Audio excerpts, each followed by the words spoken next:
अभी आप सिलाई मशीन के अंदर का हिस्सा देख रहे हैं। यहाँ जैसे ही सुई नीचे आती है वैसे ही ये घूमता हुआ हुक धागे को पकड़ लेता है और एक सिलाई का लूप तैयार हो जाता है। विश्व की सबसे बड़ी रथ यात्रा जहाँ निकलती है उस मंदिर के रहस्य जानकर आप भी हो जाओगे हैरान। पुरी के जगन्नाथ मंदिर की सबसे रहस्य बात यह है कि इस मंदिर के शीर्ष पर लगी ध्वजा हमेशा हवा की उल्टी दिशा में लहराती है। लोगों का मानना यह है कि इसके पीछे जरूर कोई दैवीय शक्ति है जो इस ध्वजा को उल्टी तरफ लहराती है। यही नहीं, इस मंदिर के ऊपर कोई प्लेन भी नहीं उड़ सकता क्योंकि ये मंदिर नो फ्लाई जोन में आता है। लेकिन हैरानी की बात यह है कि इस मंदिर के ऊपर से कोई पंछी भी नहीं उड़ सकता। वहीं इस मंदिर का वास्तु भी कुछ ऐसा है कि दिन के किसी भी वक्त इस मंदिर की परछाई किसी भी दिशा में नजर ही नहीं आती। इतना ही नहीं, मंदिर के ऊपर लगा अष्ट चक्र यानी कि 8 धातुओं से बना चक्र भगवान विष्णु के सुदर्शन चक्र का प्रतीक माना जाता है और इस पर आज तक कभी जंग नहीं लगी है। वहीं अगर आप मंदिर को शहर के किसी भी कोने से देखेंगे तो हमेशा आपको इस मंदिर का सामने का हिस्सा ही नजर आएगा। बहरहाल, मंदिर की सारी बातें आज तक लोगों के लिए रहस्य बनी हुई। क्या आपको पता है, आज से करीब 450 करोड़ साल पहले हमारी पृथ्वी पर एक दिन सिर्फ 6 घंटों का हुआ करता था, लेकिन आज पृथ्वी पर एक दिन 24 घंटों का होता है। लेकिन ये कैसे चलिए समझते हैं।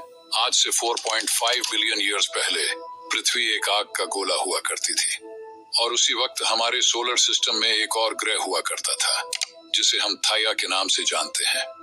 और एक दिन इन दोनों की ग्रेविटी की वजह से आपस में टक्कर हो गई और इस टक्कर से निकलने वाला मलबा धीरे धीरे इकट्ठा होने लगा जिससे हमारे चांद का निर्माण हुआ।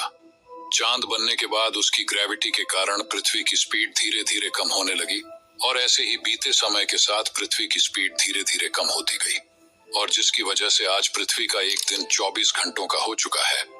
मात्र एक दिन के बालक को मारने में जल्लाद के भी हाथ कांप उठे और सोचा राजा का आदेश भी है। जल्लाद ने बालक को एक शेरनी की गुफा में यह सोचकर फेंक दिया कि यह उसका निवाला हो जाएगा। शेरनी ने अभी अभी एक बच्चे को जन्म दिया था। बालक लुढ़कता हुआ शेरनी के बच्चे के समीप जा पहुंचा। शेरनी को लगा उसने 2 बच्चों को जन्म दिया है और ये बालक भी उसी का है। शेरनी ने अपने बच्चे के साथ उस बालक का भी भरण पोषण किया। समय के साथ वह बालक बड़ा हो गया। शरीर पर घने बाल और निर्वस्त्र शेरों के साथ घूमते और शिकार करते उनका चाल चलन रहन सहन शेरों के भांति ही हो गया। राजस्थान के पालीवाल ब्राह्मण यानी पाली जिले के कुछ ब्राह्मण जो व्यापार के मंसूबे से उसी जंगल से गुजर रहे थे, उन्होंने देखा 5 शेर आपस में लड़ रहे हैं, लेकिन उनमें 5वां इंसान है। और मजे की बात तो यह थी वो अकेला चारों पर भारी पड़ रहा था। आगे का वीडियो देखने के लिए ये बटन दबाएं।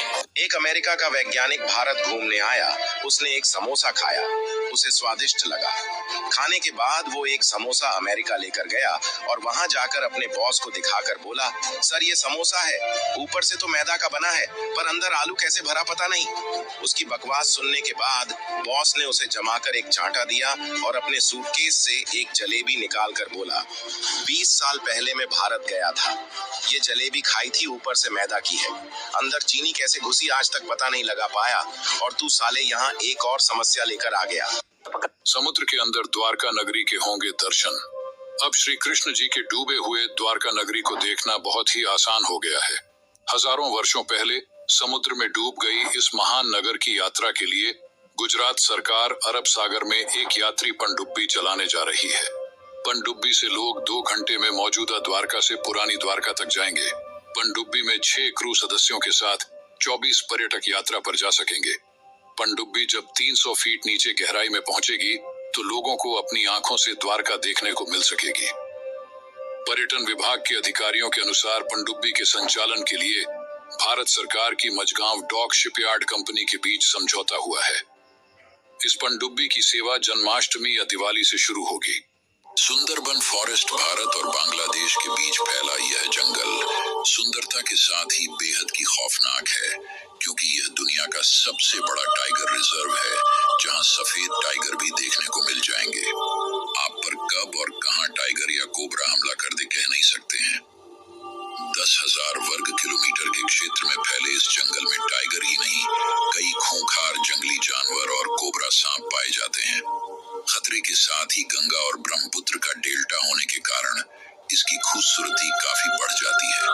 यही कारण है कि पूरे विश्व में ये जंगल एडवेंचर पर्यटकों के लिए एक आदर्श स्थान है। इस जंगल को भी यूनेस्को ने विश्व विरासत घोषित कर रखा है। भारत तिब्बत की एक ऐसी जगह है जहाँ पर अगर कोई एक बार चला गया तो दोबारा नहीं जा सकता। इस जगह को दूसरी दुनिया का गेट भी कहा जाता है। इस जगह को आज तक किसी ने नहीं देखा है और जो लोग इसे देखने जाते हैं वो दूसरों को इसके बारे में बताने के लिए वापस नहीं आ पाते हैं। इस जगह का नाम है सांगरी ला घाटी। यह अरुणाचल प्रदेश और तिब्बत के बॉर्डर पर मौजूद है। कुछ लोग इसकी तुलना बरमुडा ट्रायंगल से भी करते हैं। जैसे बरमुडा ट्रायंगल के ऊपर से गुजरने वाली चीजें गायब हो जाती है, कुछ वैसा ही यहाँ होता है। तिब्बत के कई विद्वान बताते हैं कि यह घाटी वायुमंडल के चौथे आयाम से प्रभावित रहती है और इसका संबंध सीधे अंतरिक्ष से है। इस घाटी में समय यानी काल का कोई असर दिखाई नहीं देता। वहीं कुछ लोग ये भी मानते हैं कि यहाँ रहने वाले योगियों की शारीरिक क्षमता और मानसिक चेतना इतनी बढ़ जाती है कि वो हजारों सालों तक जीवित रह सकते हैं। यहाँ जाने वाले एकमात्र इंसान है तिब्बत के युत्सुंग, जो कहते हैं कि वहाँ पर न तो सूर्य की रोशनी है न ही चांद की चांदनी। लेकिन क्या आप जानते हैं धरती पर इंसानों से सबसे दूर जगह कौन सी है? ये जगह इंसानों से इतनी दूर है कि अगर अंतरिक्ष में कोई सैटेलाइट खराब होती है तो उसको यहीं पर गिराया जाता है। ये जगह समुद्र के बीचों बीच स्थित है और आज तक इस जगह पर 200 से भी ज्यादा सैटेलाइट गिराए गए हैं। तो आखिर इस जगह से कितने किलोमीटर दूरी के बाद इंसानों की बस्ती देखने को मिलेगी? चलिए जानते हैं। बता दें कि इस जगह का नाम है पॉइंट नीमो। अगर कोई इंसान यहाँ पर फंस जाए तो उसके सबसे नजदीक इंसान जमीन पर नहीं बल्कि स्पेस स्टेशन में होंगे, क्योंकि इस जगह से सबसे नजदीक इंसानों की बस्ती 2700 किलोमीटर दूर होगी। वही इस पॉइंट से स्पेस स्टेशन 400 किलोमीटर ही दूर होगा। इसीलिए इसको धरती की सबसे सुनसान जगह कहा जाता है। 100% प्रमाण आज भी मौजूद है। श्रीलंका में आज भी मौजूद है वह सोने का सिंहासन जहां रावण बैठकर नवग्रह को बंधक बनाकर और तीनों लोकों पर अपना वर्चस्व कायम किया था। आर्षि मुनियों और साधु संतों का मानना है कि आज भी विभिसर जी अजर अमर है और रात में आकर इस सिंहासन पर बैठते हैं। माना जाता है कि रात में यहाँ किसी को आने की इजाजत नहीं है। अगर मनुष्य रात में यहाँ आ भी गया तो वह मृत अवस्था में पाया जाता है। विभीषण जी आज भी श्रीलंका के राजा माने जाते हैं और रात होते ही उनका दरबार लगता है। यह कथा प्रचलित है कि जब वह इस सिंहासन पर विराजमान होते हैं तो पूरी लंका सोने जैसी चमकती है। सभी भक्त कमेंट में जय श्री राम जरूर लिखें और इस वीडियो को शेयर करें। क्या आप सोच सकते हैं कि करीब 60 साल पहले लोग भारत से लंदन एक बस से जाया करते थे? जी हाँ, पूरी दुनिया में इंग्लैंड से कलकत्ता तक सबसे लंबा बस रूट हुआ करता था, जो साल 1957 में शुरू हुआ था। इसे हिपी रूट भी कहते थे। ये बस यूनाइटेड किंगडम के लंदन से शुरू होकर Germany, Austria, Yugoslavia, Bulgaria, Turkey, Iran, Afghanistan, Pakistan से होकर कोलकाता में एंड होती थी। इस बस को कोलकाता से लंदन जाने में 50 से ज्यादा दिन लगते थे और फूड, ट्रैवल, अकोमोडेशन को मिलाकर इसकी वन वे ट्रिप का टोटल खर्चा 85 पाउंड्स था, जो आज के 2000 पाउंड्स यानी करीब 2.7 लाख रुपीस से भी ज्यादा के बराबर है। इस बस में reading facilities, separate sleeping bunks, fan operated heaters, एक किचन, पार्टीज के लिए म्यूजिक सिस्टम भी था। इंडिया पाकिस्तान कॉन्फ्लिक्ट्स और ईरानियन रेवोल्यूशन के चलते इस सर्विस को 1976 में बंद कर दिया गया। क्या आप आज भी इतने लंबे बस रूट से दुनिया घूमना चाहेंगे? ये बड़ा है। दोस्तों, आखिर क्यों एयर इंडिया वन, जिसमें इंडियन पीएम नरेंद्र मोदी यात्रा करते हैं, इस प्लेन पर हमला करना और इसे मार गिराना लगभग असंभव है? आइए जानते हैं। दोस्तों, बोइंग 777 को मॉडिफाई करके बनाए गए और वीवीआईपी सुविधाओं से लैस इस प्लेन की कीमत करीब 4800 करोड़ रुपए है। इस प्लेन को केवल इंडियन एयरफोर्स के हाईली ट्रेंड पायलट्स को ही उड़ाने की इजाजत होती है। ये प्लेन यूएसए के एयरफोर्स वन की तरह ही large aircraft, infrared counter measure और सेल्फ प्रोटेक्शन सूट जैसे बेहद ही एडवांस टेक्नोलॉजी से लैस है। ये सिस्टम खुद ही एनिमी रडार को जाम कर सकता है, हीट सीकिंग मिसाइल को डाइवर्ट कर सकता है। साथ ही इस प्लेन में लगे इलेक्ट्रॉनिक वॉरफेयर जैमर से एनिमी जीपीएस और ड्रोन सिग्नल को आसानी से ब्लॉक किया जा सकता है। दोस्तों, ये प्लेन अपनी ओर आ रहे खतरे के बारे में पायलट को काफी पहले ही अलर्ट कर देता है, इसलिए पायलट को जरूरी एक्शन लेने के लिए काफी टाइम मिल जाता है। इस प्लेन में बेहद ही सिक्योर कम्युनिकेशन सिस्टम लगा है, जिसे हैक नहीं किया जा सकता है। उत्तराखंड के इस गांव में कदम रखते ही इंसान बन जाता है अमीर। माणा गांव में जो भी आता है उसकी गरीबी दूर हो जाती है और अमीर हो जाता है। यह गांव उत्तराखंड के चमोली जिले में है। इस गांव का नाम माणा है। बताया जाता है कि यह देश का प्रथम गांव है। यह गांव भारत तिब्बत सीमा पर स्थित है।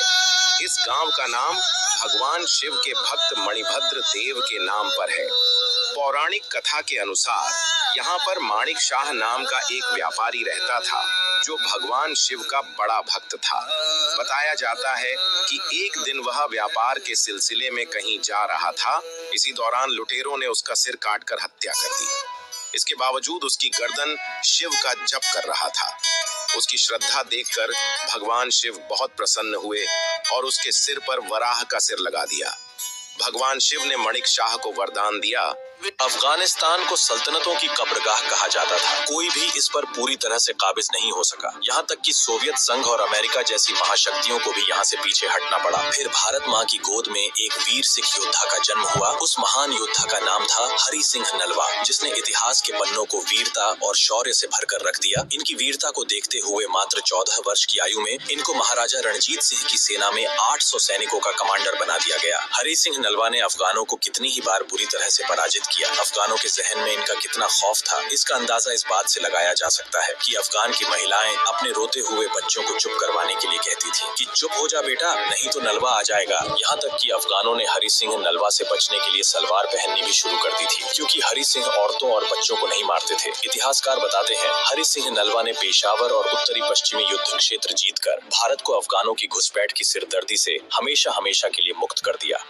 पार्ले जी के बिस्किट का एक पैकेट 1994 में 4 रुपए का था। उस समय पेट्रोल की कीमत 16 रुपए था और आज पेट्रोल की कीमत 110 रुपए है। तब भी पार्ले जी का दाम 5 रुपए ही है और यह 5 रुपए भी 2021 में बढ़ा है। अगर आप गलती से यह सोच रहे हो कि प्राइस नहीं बढ़ा रहा है तो कंपनी अब तक चल कैसे रही है, तो आप बिल्कुल गलत हो। पार्ले जी 2013 में 5000 करोड़ की सेल करने वाला पहला FMCG ब्रांड बना और 2023 में 16000 करोड़ की सेल पार कर चुका है। पार्ले कंपनी की मैन स्ट्रेटजी है। इसमें प्रोडक्ट की प्राइस नहीं बढ़ाई जाती है बल्कि प्रोडक्ट की क्वांटिटी को कम करते जाते हैं। 1994 में पार्ले जी की बिस्कुट के पैकेट में 100 ग्राम बिस्कुट दिया जाता था, फिर 92.5 ग्राम, फिर 88 ग्राम और अभी 55 ग्राम बिस्किट दिया जाता है। तो ये है पार्ले जी के सक्सेस का राज। इसी तरह की